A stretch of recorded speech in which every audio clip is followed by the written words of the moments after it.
नमस्कार छात्र मित्रों। श्री स्वामीनारायण गुरुकुल चित्तल ई क्लास में आपका हार्दिक स्वागत है। आज हम अभ्यास करेंगे कक्षा 10 विषय हिंदी इकाई 2 बूढ़ी काकी।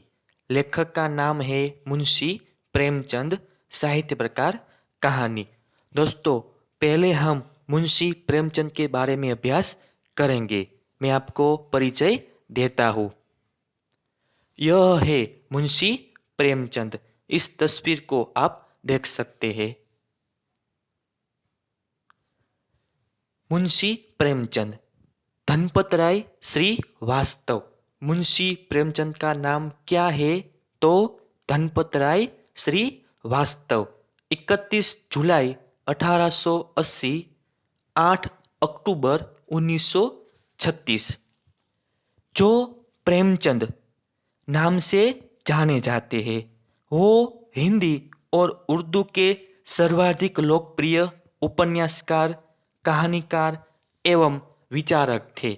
उन्होंने सेवा सदन, प्रेमाश्रम, रंगभूमि, निर्मला, गबन, कर्मभूमि, गोदान आदि लगभग 1.5 दर्जन उपन्यास तथा कफन, पूस की रात, पंच परमेश्वर, बड़े घर की बेटी, बूढ़ी काकी, 2 बैलों की कथा आदि 300 से अधिक कहानियां लिखी। उनमें से अधिकांश हिंदी तथा उर्दू दोनों भाषा में प्रकाशित हुई। उन्होंने अपने दौर की सभी प्रमुख उर्दू और हिंदी पत्रिकाओं जमाना, सरस्वती, माधुरी, मर्यादा, चांद, सुधा आदि में लिखा। उन्होंने हिंदी समाचार पत्र जागरण तथा साहित्यिक पत्रिका हंस का संपादन और प्रकाशन भी किया। इसके लिए उन्होंने सरस्वती प्रेस खरीदा, जो बाद में घाटे में रहा और बंद करना पड़ा। प्रेमचंद फिल्मों की पटकथा लिखने मुंबई आए और लगभग 3 वर्ष तक रहे। जीवन के अंतिम दिनों तक वे साहित्य सर्जन में लगे रहे। महाजनी सभ्यता उनका अंतिम निबंध, साहित्य का उद्देश्य अंतिम व्याख्या, कफन अंतिम कहानी, गोदान अंतिम पूर्ण उपन्यास तथा मंगलसूत्र अंतिम अपूर्ण उपन्यास माना जाता है। अब कहानी की शुरुआत करते हैं। तो पहले मैं आपको प्रस्तावना बताता हूँ, आप ध्यान से सुनिए। कहानी का नाम है बूढ़ी काकी। बूढ़ी काकी उन असहाय और दयनीय व्यक्तियों की व्यथा है जिन्हें परिस्थितिवश मजबूरी में अपनी संपत्ति किसी अन्य को सौंपनी पड़ती है और खुद उसकी कृपा पर जीना पड़ता है। बूढ़ी काकी पति और नौजवान बेटों की मृत्यु के पश्चात अपने एकमात्र भतीजे के वादों पर विश्वास करके अपनी संपत्ति उसके नाम कर देती है। पर थोड़े दिनों के बाद ही यह स्थिति हो जाती है कि उसे पेट भर भोजन मिलना भी मुश्किल हो जाता है। तो अब हम कहानी की शुरुआत करते हैं। मैं इस कहानी का सार आपको बताता हूँ, आप ध्यान से सुनिए। बूढ़ी काकी का कभी अपना भरा पूरा परिवार था, पर पति और नौजवान बेटों की मृत्यु हो जाने के कारण अब वह बिल्कुल बेसहारा हो गई थी।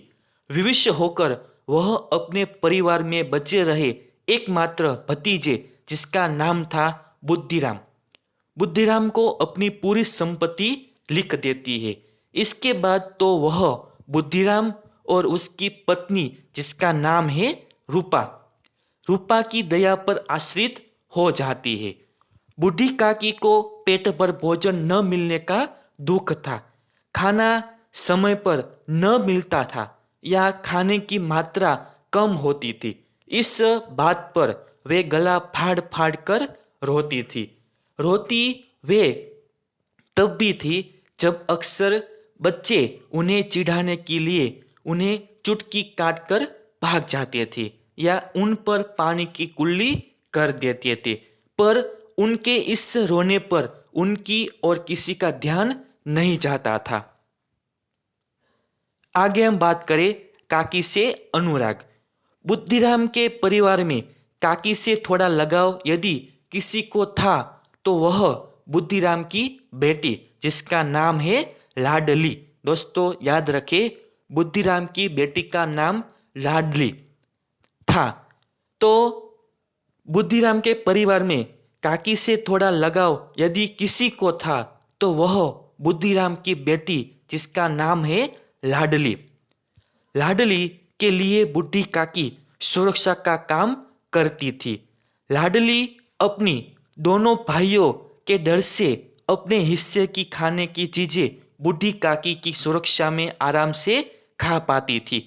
इसीलिए लाडली काकी का थोड़ा बहुत ध्यान भी रखती थी। आगे हम बात करें तो बुद्धिराम के बेटे सुखराम, क्या नाम है बुद्धिराम का बेटे का नाम क्या है? सुखराम। बुद्धिराम के बेटे सुखराम के तिलक का उत्सव था। इस अवसर पर पुड़िया कचौड़ियाँ तली जा रही थी और मसालेदार सब्जी बन रही थी। इन सबकी सुगंध बुद्धि काकी को अपनी कोठरी में बेचैन कर रही थी। उन्हें लगा रहा था कि मेहमानों ने भोजन कर लिया होगा और उनके लिए कोई भोजन लेकर नहीं आया।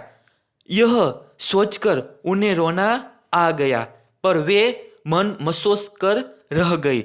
शुभ अवसर पर रोना बुरा हो जाता है। बूढ़ी काकी कल्पना में लाल लाल फूली हुई पुड़िया नाचने लगती है। वे धीरे धीरे रेंगते हुए उस कहाड़ के पास पहुंच जाती है जिसमें पुड़िया निकाली जा रही थी। मगर तभी रूपा की नजर उन पर पड़ती है और वह जल भून उठती है। वह तुरंत काकी पर झपट पड़ती है और उन्हें बुरी तरह फटकारती है। आगे हम बात करें तो बूढ़ी काकी का पश्चाताप। बूढ़ी काकी शांत हो जाती है और कुछ नहीं बोलती। वे रेंगती रेंगती अपनी कोठरी में चली जाती है। अब वे अपनी जल्दबाजी पर दुखी होती है। वे रूपा की झिड़की को उचित मानती है और अपने किए पर पछताती है। वे निश्चित करती है कि जब तक कोई उन्हें बुलाने नहीं आएगा वे बाहर नहीं जाएगी। लेकिन कुछ समय और बीता तो उनसे रहा नहीं गया।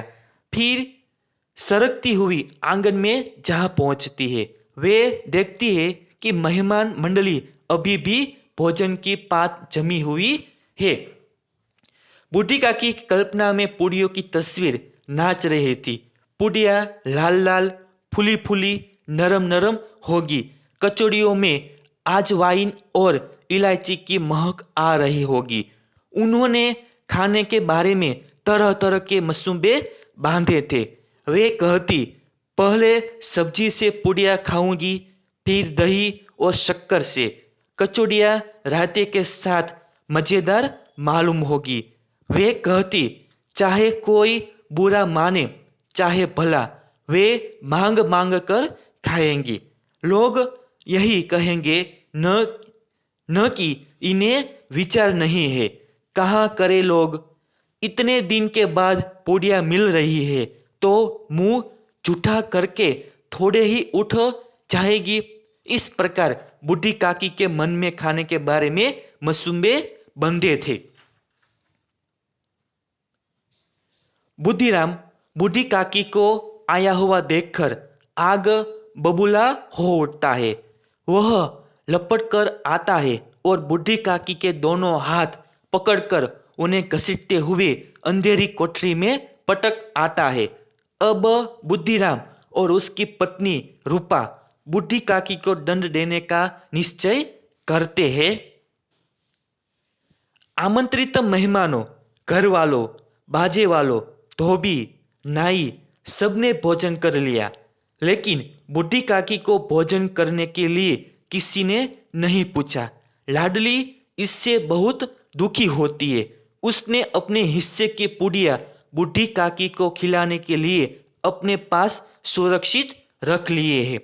वह इन्हें बूढ़ी काकी को देंगी, पर वह अपनी माँ के डर से उनके पास नहीं जा रही है।